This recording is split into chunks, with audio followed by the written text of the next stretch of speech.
Brazil has a secret, a big secret. The wide open spaces at its heart.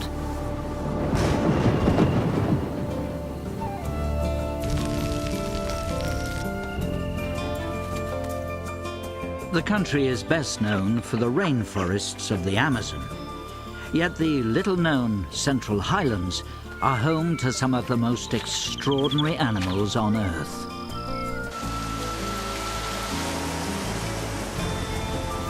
This is a place of extremes of climate and of great drama. It can be both a hell on earth and a paradise.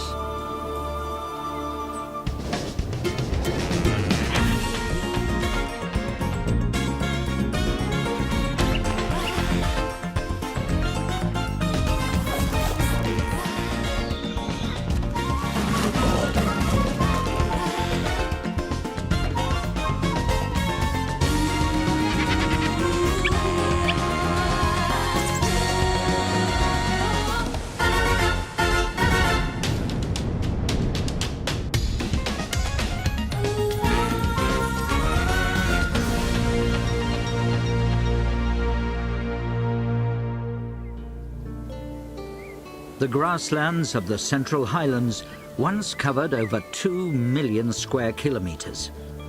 And even today, they extend to 300,000. This makes this part of Brazil 10 times the size of the Serengeti. And the animals that live here couldn't be more different.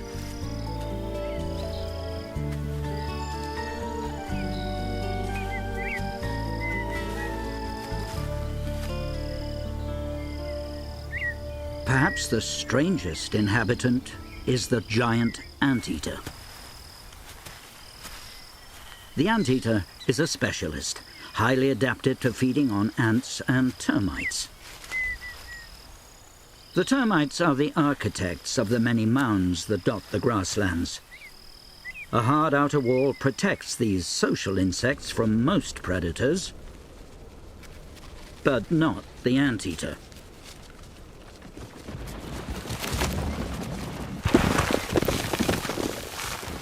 It has powerful front legs armed with impressively large claws. No termite mound can resist this savage onslaught.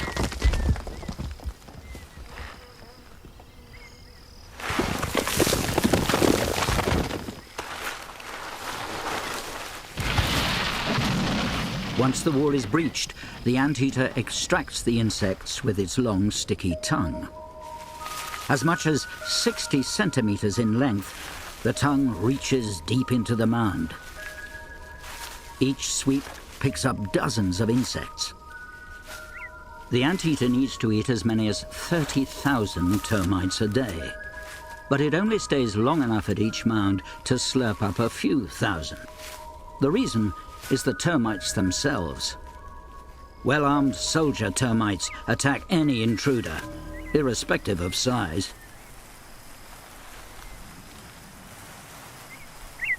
The anteater knows when it's time to leave, perhaps just by the number of termites biting its tongue. The termites rush to repair the damage. They use a mixture of mud and saliva to plug the gap in their defenses. They must work fast, for they have many enemies on the grassland, including several kinds of ants.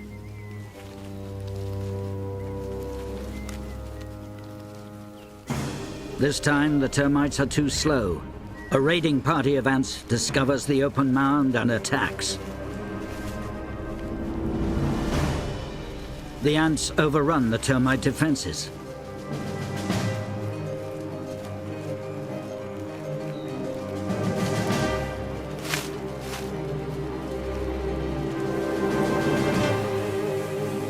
They steal the grubs and eggs.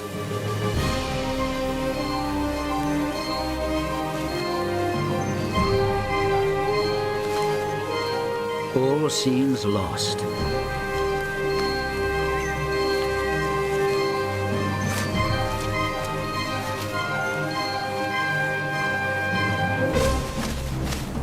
But reinforcements arrive, and the termite soldiers fight back. Their only role in life is defense, and they're prepared to die to save the colony.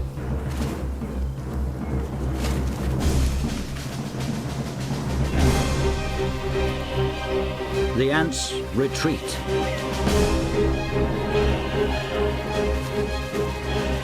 The conflict has been terrible, the casualties huge, but the colony will survive. The termites redouble their efforts.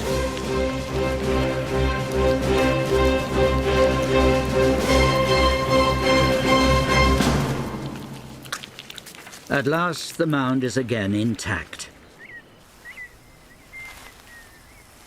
The anteater walks as much as 6 kilometers a day on its strange clawed feet, just to satisfy its hunger for termites. As it travels, it encounters other bizarre beasts of the grassland.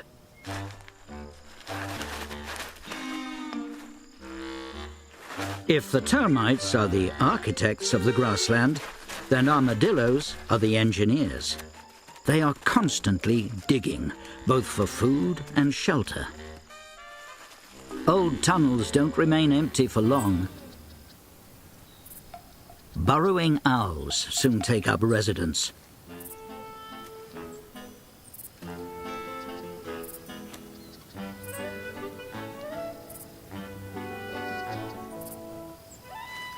A grasshopper makes a big meal for these small owls.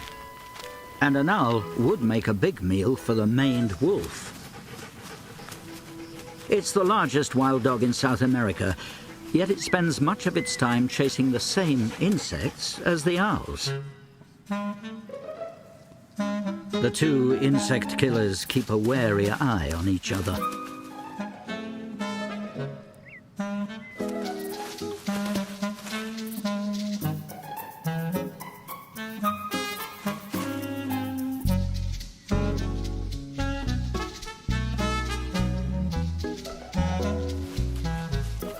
The maned wolf must hunt alone, for there are no herds of grazing animals to support a pack of wolves. This is one of the mysteries of the Brazilian highlands. Why so few large animals? No vast herds, for there is grass aplenty. The mother anteater sets out in search of a shelter for the night. The anteater's strange appearance is not just down to its heavy-duty front legs and long pointed head. Its tail is just as bizarre. But it has a purpose. The large tail acts like a blanket and shields the mother and her baby from the cold of the night.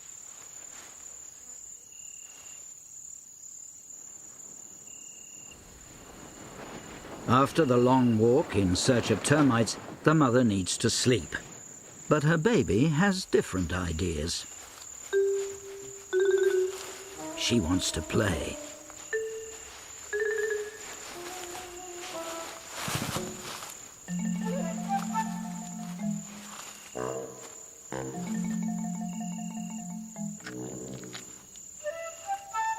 She's both hungry and curious. A ticklish combination for Mum.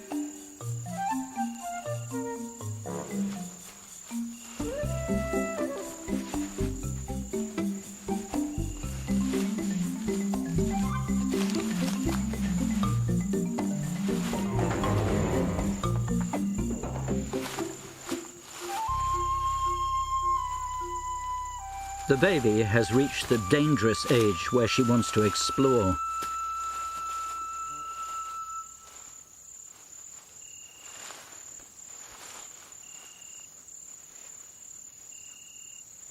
For now, she's content to keep warm with her mother.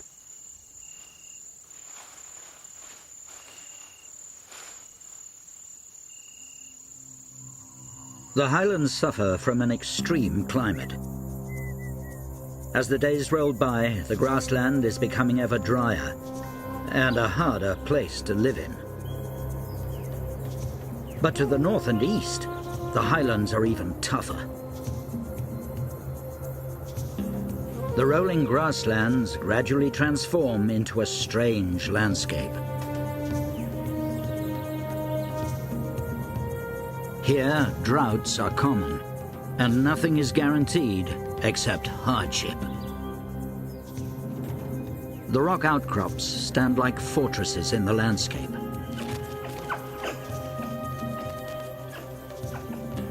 They are home to bands of Capuchin monkeys.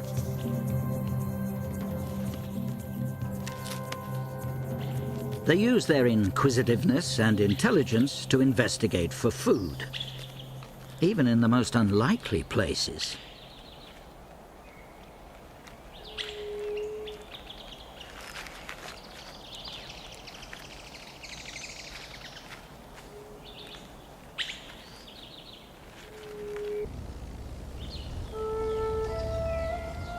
For a time, hummingbirds join the monkeys in their rocky stronghold.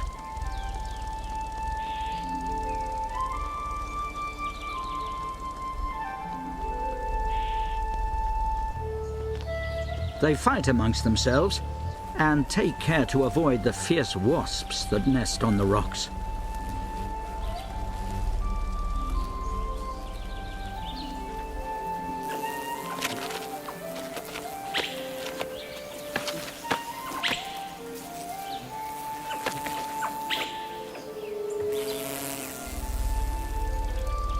And then they depart as mysteriously as they appeared, leaving the rocks to the Capuchins, for this tough place is their permanent home.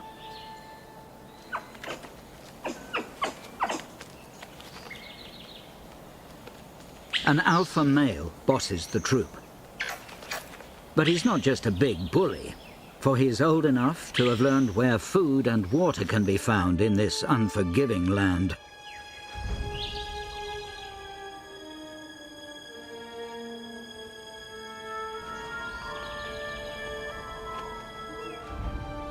The scant rain that falls gathers at the base of the cliffs. And here, springs offer precious water.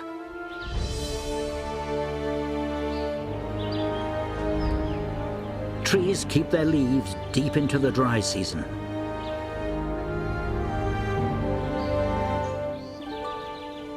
The alpha male will lead his troop to the promised land.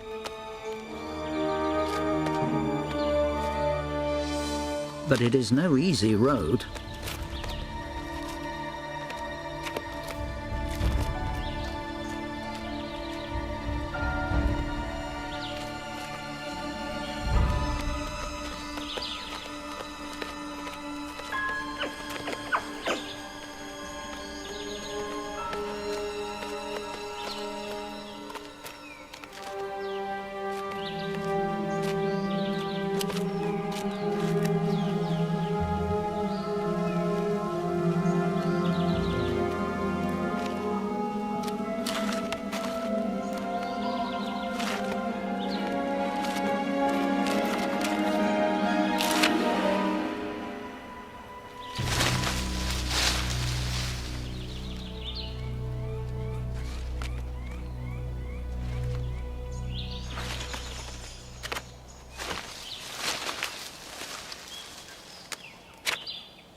The springs are drying up, but for now there is just enough.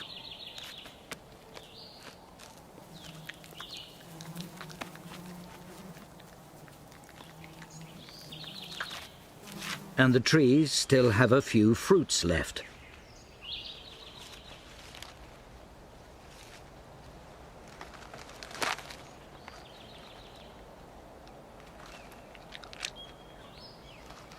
But those that are left are hard and have bitter-tasting skins.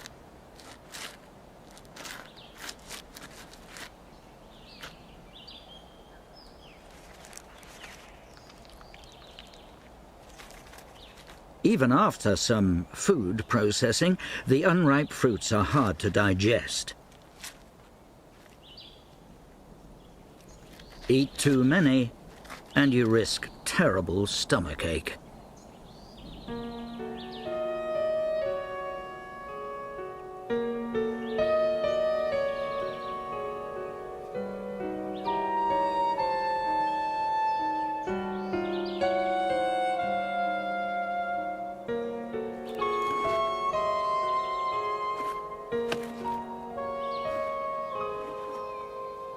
Nearby, other animals, found only in the northern highlands, have found ways to cope with the problems of this Spartan land. Mokos live in a harem with a single male and several females with their young.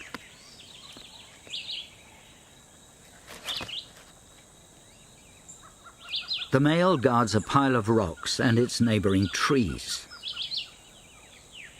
These benefit from the rainwater that the rocks funnel to their roots, so they keep their leaves long after others have lost theirs.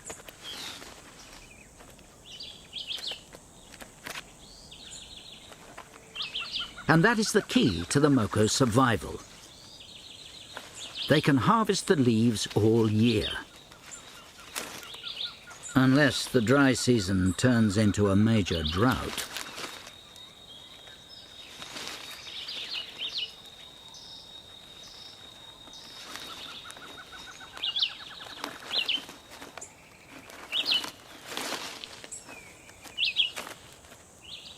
The Mokos share their rocky mound with other creatures, some as specialized to living amongst rocks as the Mokos themselves.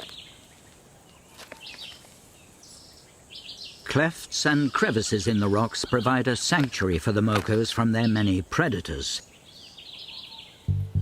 including boa constrictors.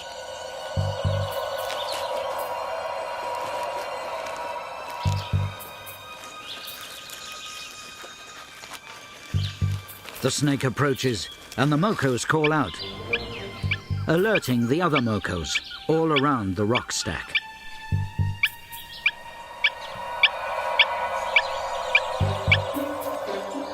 As the snake moves ever closer, the nearest Moko keeps calling, allowing the other Mokos, even those that can't see the snake, to escape.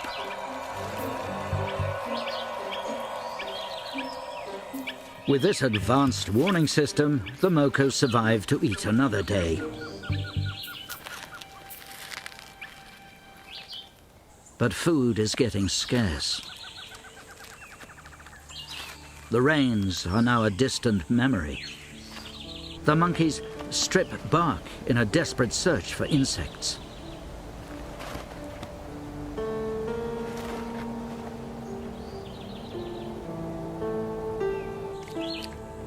The Mokos eat the few remaining leaves. Most of the trees around their mound are bare, and the rains may be months away.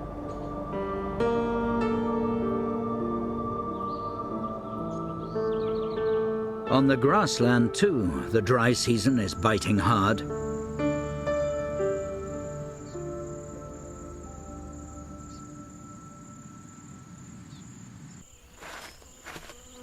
The armadillo makes a rare appearance.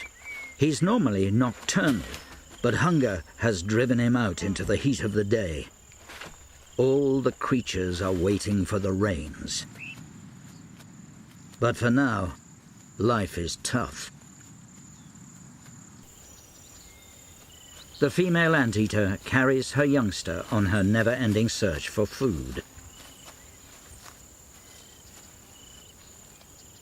She has poor eyesight, but finds the termites by her finely tuned sense of smell. Even those termites that build no mound, but instead live underground.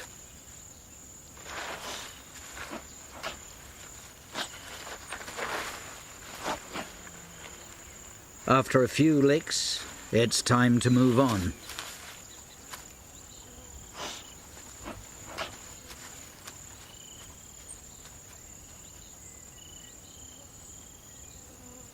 In the air-conditioned, constant temperature and perpetual dark, the many hundreds of thousands of blind termites go about their work.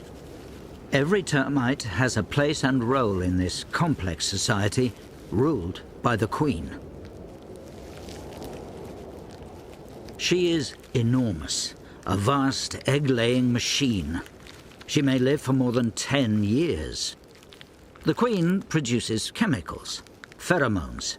These are collected and passed from worker to worker, helping control the colony.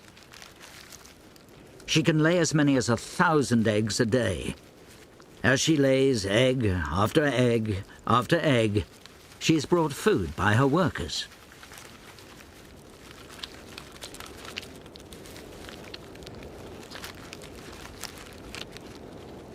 The eggs are taken to special chambers and cared for by the workers.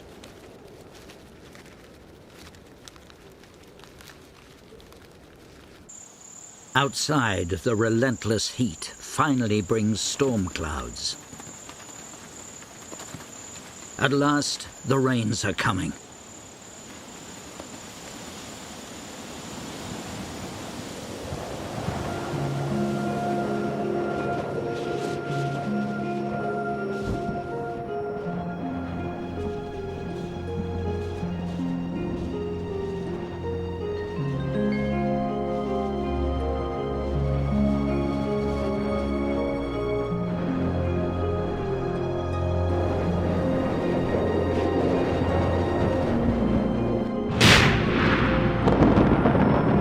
But instead of rain, the lightning triggers fires.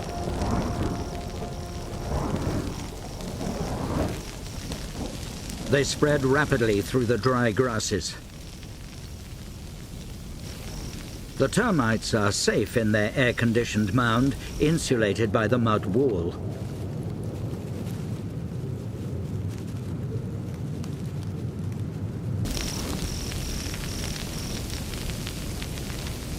But other creatures are not so fortunate.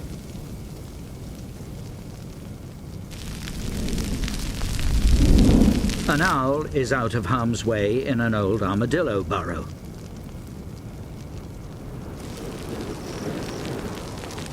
The fires race on, driven by the wind.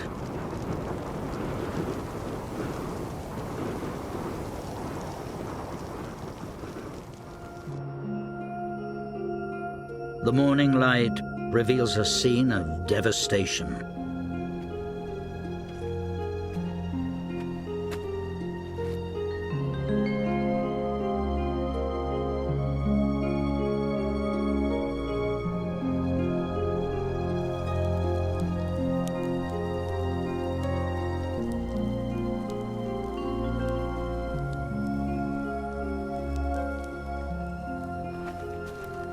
The anteater searches for her young one.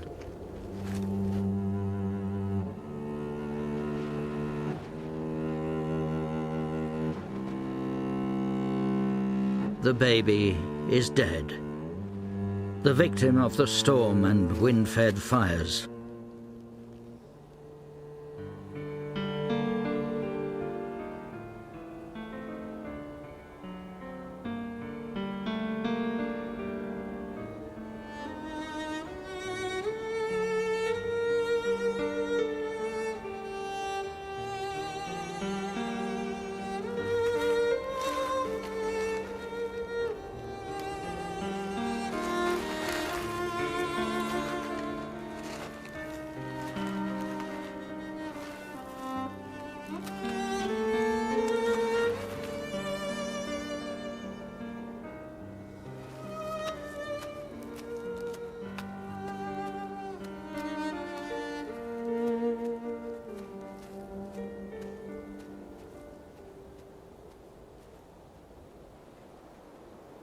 Only the scavengers benefit from the desolation.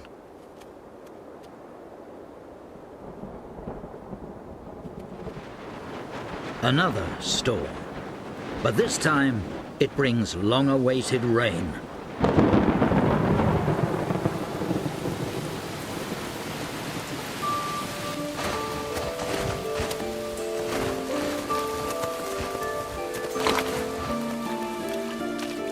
Fresh grass shoots emerge from the ashes.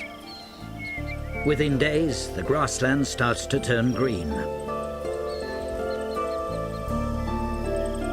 The land is transformed from hell on earth to an earthly paradise.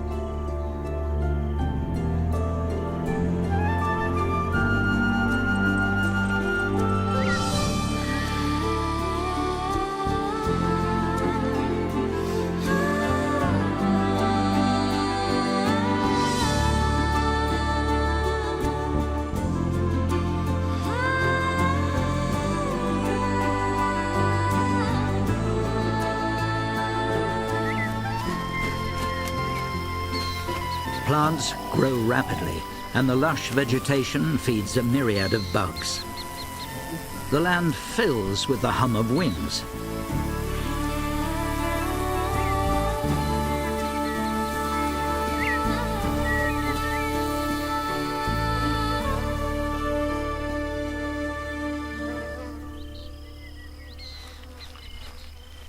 There is fresh grass to eat and clean water to drink. There's even enough for a bath.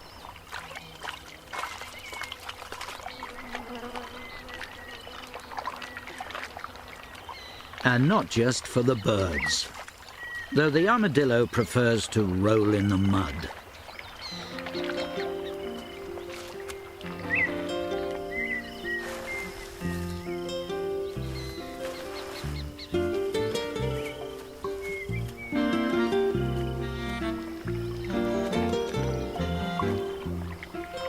An anteater washes away the smoke and soot of past fires.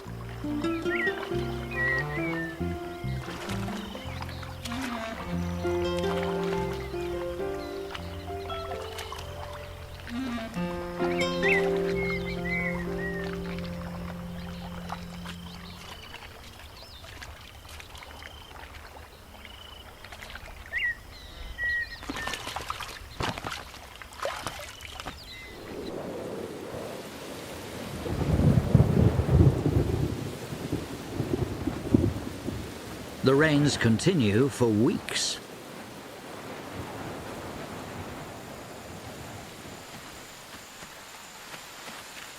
And even paradise becomes a little soggy.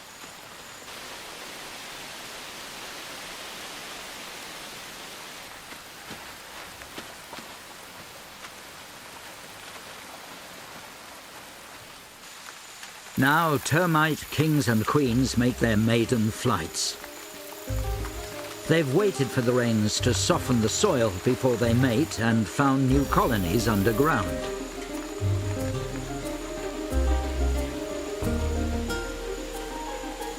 There can be over 100 mounds per hectare, and the sky fills with millions of termites. The vast clouds of protein on the wing do not go unnoticed. Marmosets don't know which way to look. So many insects are in the air.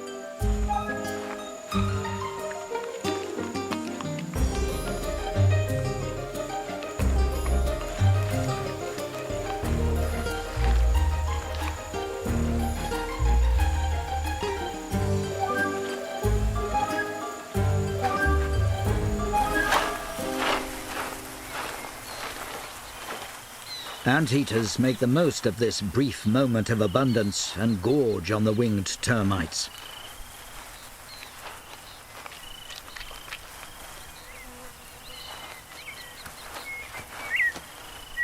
Birds are quick to pounce on the opened mound.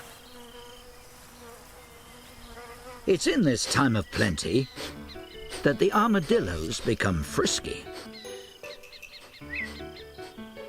Males detect the scent of a female.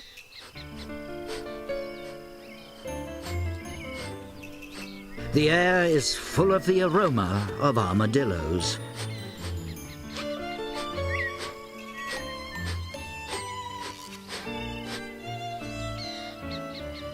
The males are drawn in by the fragrance of the female.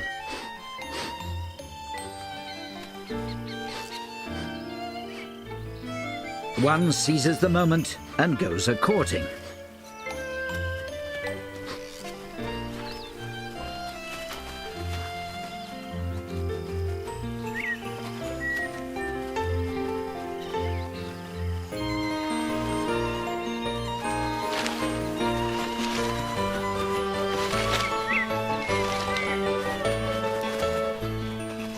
Male and female follow each other's odors.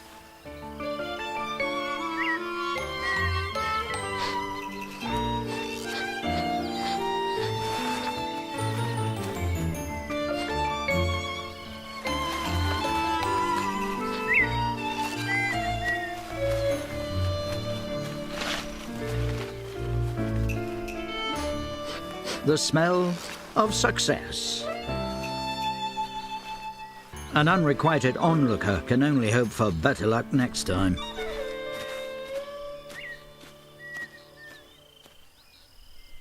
The rainy season is a better time for armadillos, winners and losers, as they can more easily dig down for food. Burrowing owl chicks have emerged above ground. They quickly learn how to hunt insects.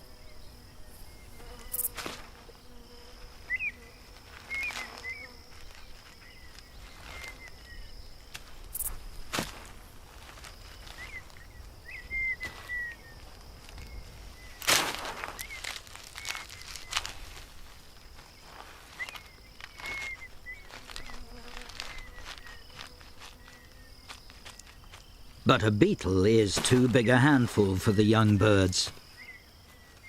They must find out about their new world, including what constitutes danger. A large hawk poses a threat, and the young owls scurry back to safety.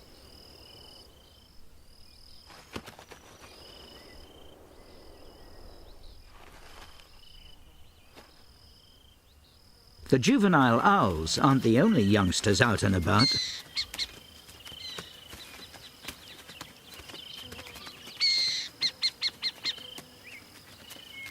The rhea is the largest bird in South America.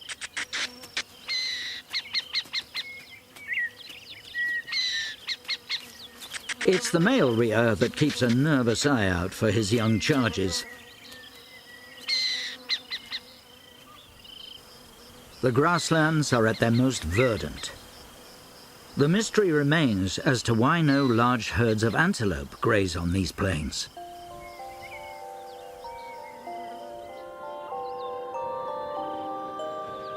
It's on humid nights in the rainy season that an extraordinary spectacle takes place.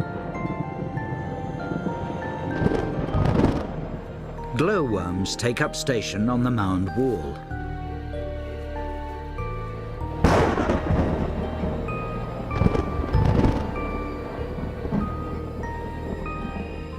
They have lived inside the mound with the termites.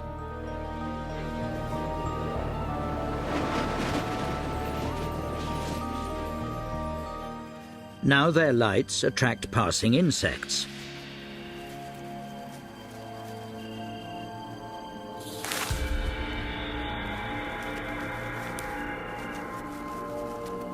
The glowworm's lights are not to guide, but to lure.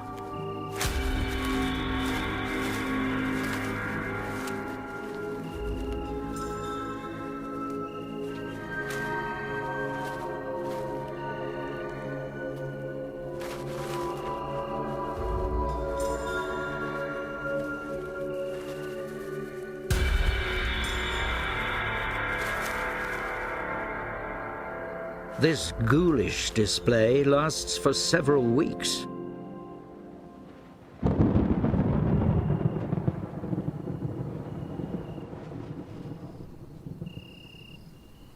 The glow of another killer, but one of a very different nature, and hunting a very different prey. Maned wolves are now active in the night, their preferred time. The wolf has the scent of food, but it's not insects. It's a fruit.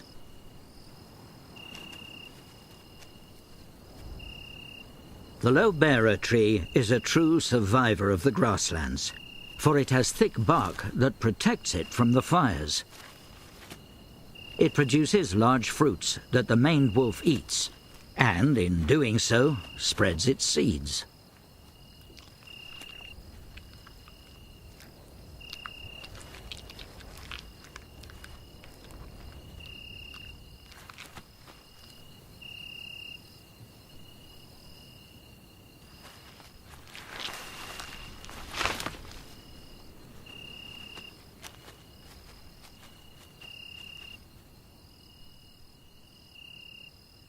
Other creatures stir at night. Ones that hold the answer to the mystery of the grasslands, the lack of large herds of herbivores.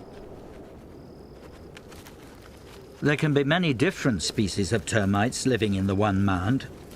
All the types are fed by workers who venture outside, under cover of darkness.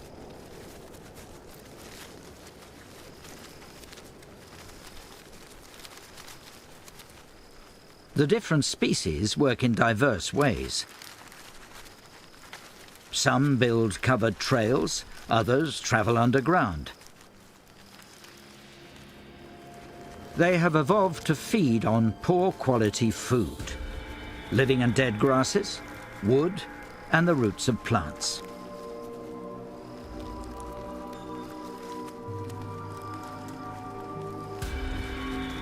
Termites are able to consume the low nutritional value grasses that wouldn't sustain large grazing animals.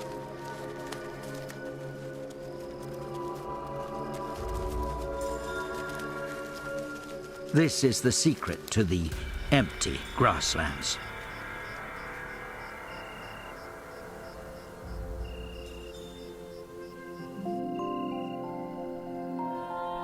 The maned wolf returns to feed her pups.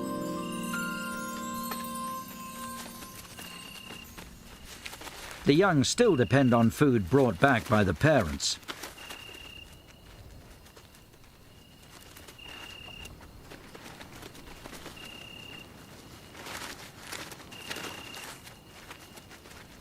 It will be 1 year before these pups are able to scratch a living for themselves.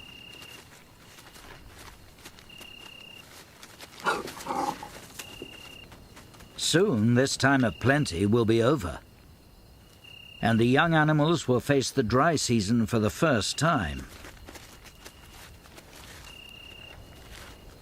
But however harsh life becomes here, it is nothing compared to the conditions in the north.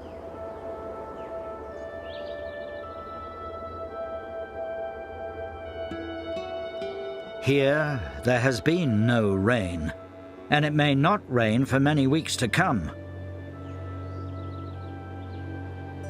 Each day just brings more suffering. The sun heats up the rocks to 50 degrees centigrade. Most of the trees have long shed their leaves in an attempt to survive the increasing drought. For the young monkeys in the troop, even the trees at the base of the cliffs, those that have leaves, offer no food. All the usual cupboards are bare.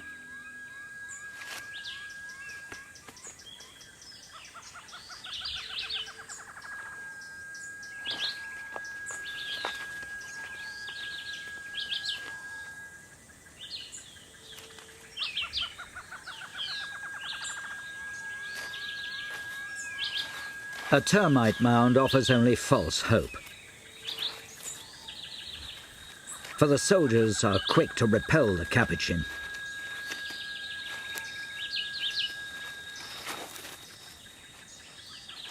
All he receives for his efforts are bites.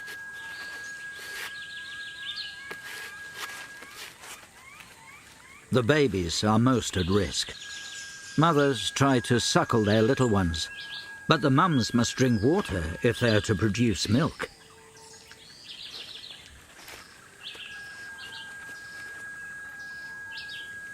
Water is an even greater concern than food. The springs at the base of the cliff dried up long ago. It is the Capuchin's group memory that holds the secret to surviving the hardest of times. The troop are forced to travel far from their fortress in their desperate search for water.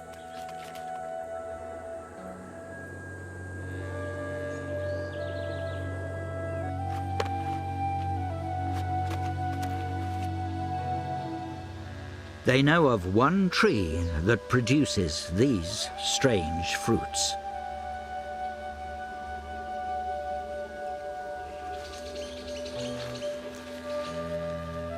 The monkeys don't eat the fruits, but bite a hole in them and then drink the precious liquid inside.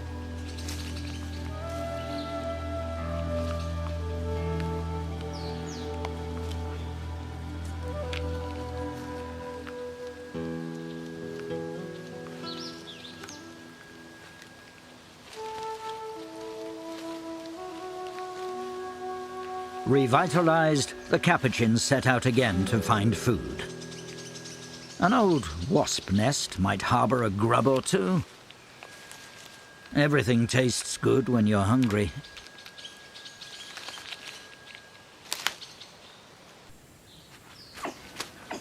Even in the hardest of times, there is a rich source of food for the Capuchin monkeys: palm nuts. The problem is you have to break through the tough outer shell.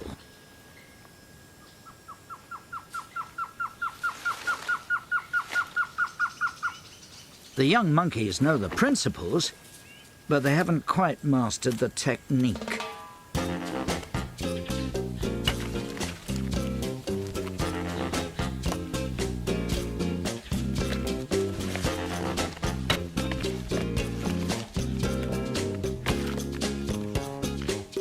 Frustration sets in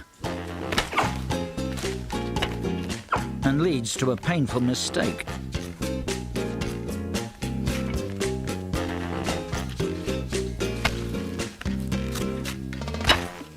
The young monkeys learn by their mistakes and by watching the older males at work. First lesson, you need to test the rock to see if it's strong enough for the job. Not this one.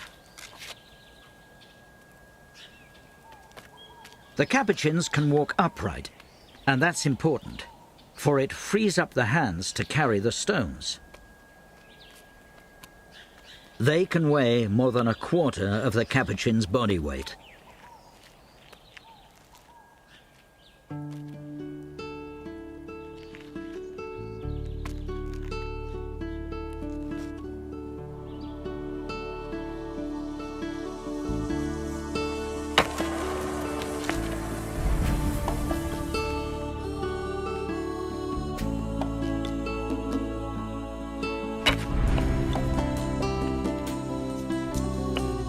It may take more than 10 attempts before the nut cracks.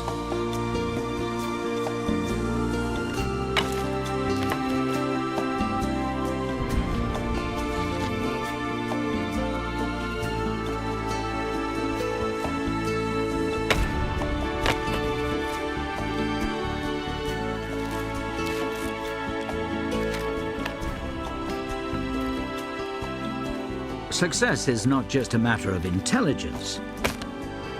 For the larger the monkey, the heavier the stone it can lift.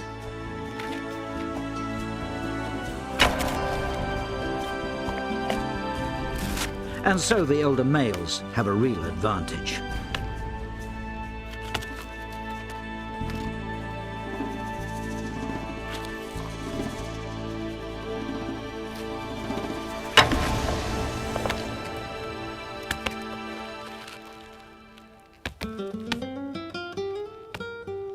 Success at last.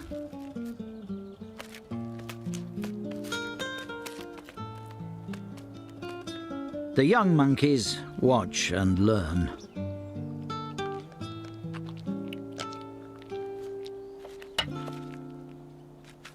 The Capuchins, with their quick wits, have found a way to live in this hard place, even during the deepest drought. After many months of searing heat, the land looks completely lifeless. The trees resemble nothing more than dead sticks. The mokos are starving. They have stripped their trees of leaves.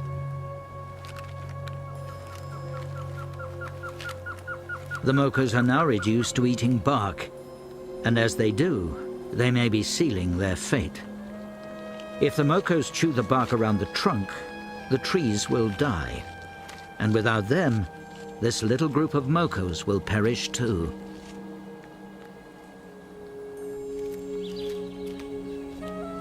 The creatures of the Northern Highlands are able to endure great hardships. But unless the rains arrive soon, there will be more deaths.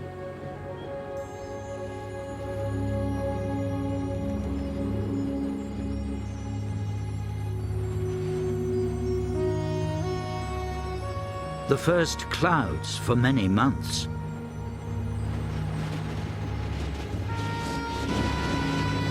The morning brings more hope.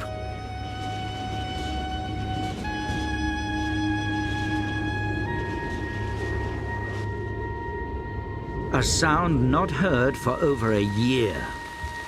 Rain on hot rocks.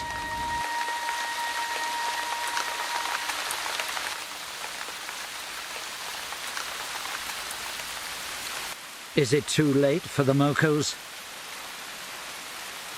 The water tumbles off the cliffs and down to the dry plains.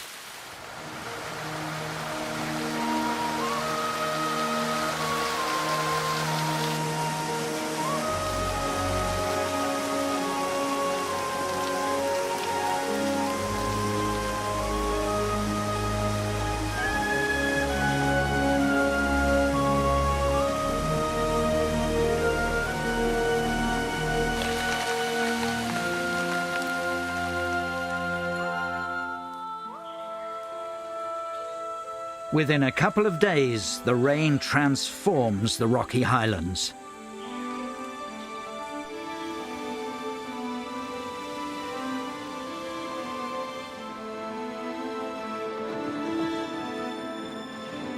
For a few months, this will be a generous land.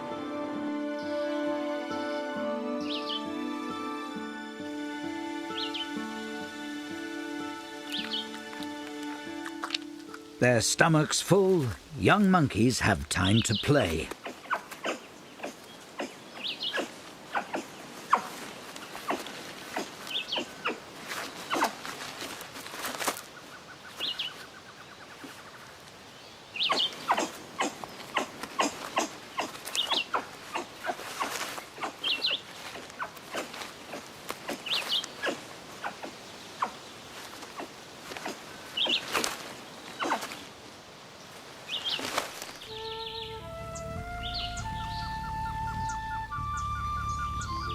The hummingbirds reappear.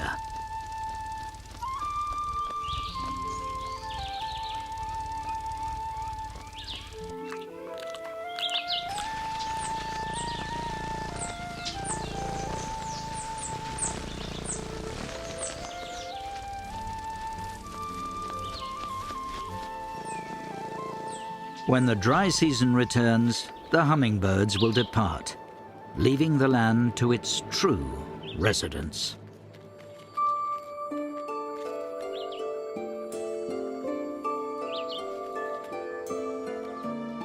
The highlands of Brazil are harsh and little-known lands that have forged strange animals with bizarre adaptations and clever ways of making a living.